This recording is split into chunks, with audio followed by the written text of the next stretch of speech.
Hello, in this video we're going to show you how to add a supplier to your QuickBooks Online account.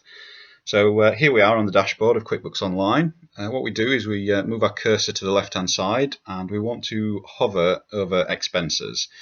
What that then does is opens up a little submenu to the right hand side which gives us the option of expenses or suppliers. In this case we're interested in suppliers, so let's go to suppliers. And then what we're presented with is a list of all our existing suppliers. We then want to just scroll to the top and click on New Supplier. Once in here, if you've seen our Add New Customer video, you'll find that this screen's pretty much the exact same. So all we're interested in doing is filling out as much information as possible.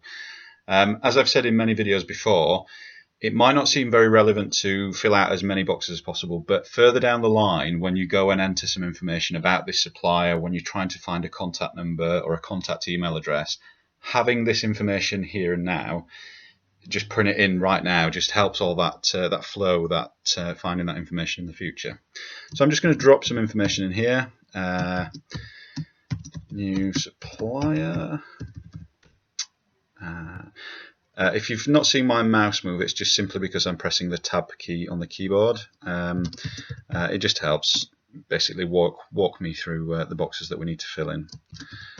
So new supplier limited, address. Let's put some pretend details in here.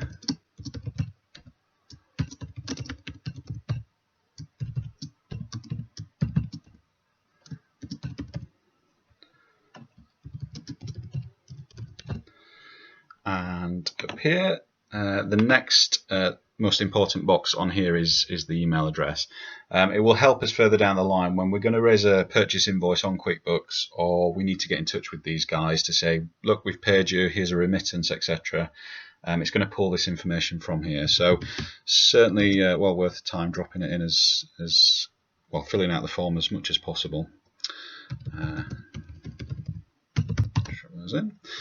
Again, a phone number might not seem relevant at this point, but certainly when you need to know or need to contact them and dispute something, it's much easier to just go to your supplier section in QuickBooks and find the information there. The other things that are quite important on here, net payment terms. So not everyone gets the same payment terms for each supplier. So in order to manage your cash flow or plan your cash flow, it's quite useful to drop, choose the selection here. So net 15, net 30 would mean either 15 days after invoice or 30 days after the invoice is when the payment becomes due. If we fill in this information and then we raise an invoice later on, QuickBooks is going to tell us that this invoice has now become due. You might want to consider paying it, otherwise you're going to get in the bad books with your supplier. So yeah, definitely well worth dropping as much information in as possible. Once you're happy with all the information then, all we do is we click on Save, and that's going to then just take us back to our list of suppliers. And if we scroll down a little bit, you'll notice this one here is the one that we've just added. So we're ready now to raise a purchase invoice or raise a bill against these guys when we're ready. So thanks very much for watching. Hope it's helped.